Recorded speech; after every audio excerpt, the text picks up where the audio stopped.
And my goal is to just, in the few slides that I have, to just encourage you to come up with some really good questions. There's a rather small crowd, so we just have a dialogue, and you're welcome to ask me anything you want. So yeah, I'm the Chief Technology Officer now, which is like, I thought running Geek Squad was the coolest job in the world, but you know, then on top of that, doing it for Best Buy. And you know, wherever I go, I like to teach people new things. So what I'm doing with you, I've never done before. I have my iPad, which I love dearly. The best technology I've ever used. But I also have an iPhone here.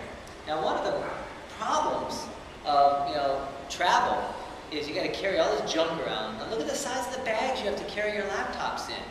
Right? Because you're probably carrying an extra battery and a charger and your phone and your papers, because you really can't. Your laptop isn't a replacement for paper. But you know, with an iPad, we can return to the good old days of the satchel. Look how thin that is. See? So it's going to change packaging now. And we're going to get away from those ugly black Targus laptop bags everybody's been carrying. Now somebody tried to attack me, tell me this is a man purse. Let me be clear.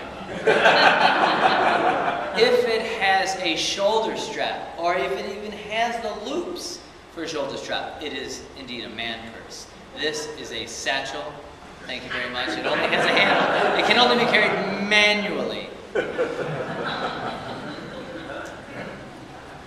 Now, I found this app on iPad. I've got a little $30 cable connector that plugs it in the projector, so you can play YouTube videos on the thing.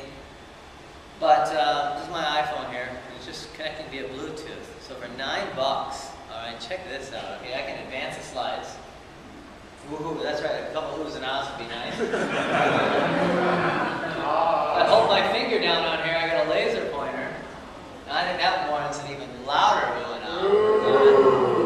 Let's get to the really cool one. I can actually zoom in by pinching in on it. So that's right. So for all those people that have those annoying financial slides where they put a million little like 10-point font, you can't see anything, you can finally tell them to zoom it in. So I looked up your hashtag. This is something else that we're doing now. When you give a talk, you did have a hashtag, so congratulations, because not everybody's doing this yet. What's interesting about this is Twitter hashtags. If you don't know what Twitter is, it's like CB radio with text messaging. Okay? It's old is new again. There's no such thing as the new thing. I'm not some city slicker coming up here to school you or anything like that. It's just a new, faster way of doing some very old things. A campfire is a social network. It's like a disposable social network. A plane ride is what I call a disposable social network. If you play any of those the trivia games on the airplanes they have now, you can play against like row 17C, you know, you kind of glare at them when you go to the bathroom. That's a disposable social network. This is, in a way, a disposable social network. You're coming together to be in the same place.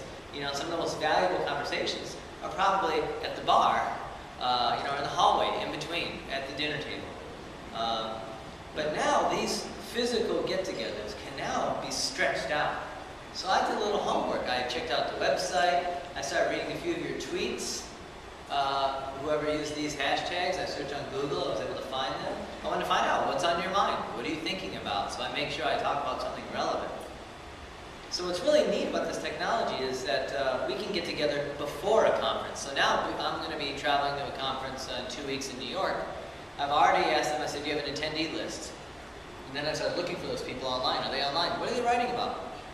What are they reading? What are they excited about? Is there anybody I want to meet?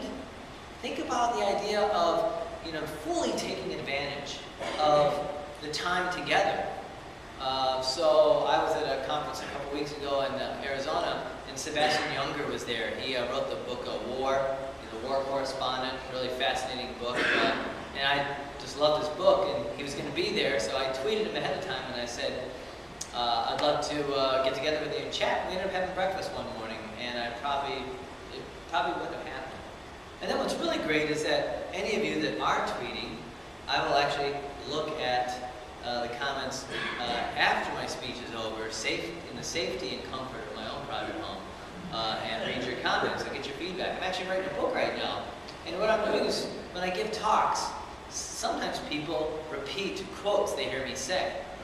And sometimes after a speech, if I hear a quote repeated 3 or 4 times on Twitter, that tells me, wow, that must have really resonated with the crowd. Maybe that'll be the chapter title of something. It's kind of, I'm experimenting. This is what geeks do. And this is what everybody else kind of can and should do, is the best way to predict the future is to spend time in it, to play with it.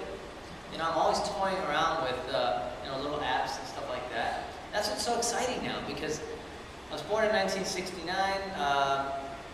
saw Star Wars for the first time. I'm the first generation with video games in the home. I was the first generation with cable TV in the home. First generation with modems on a personal computer. It was an affordable personal computer, a Commodore VIC-20.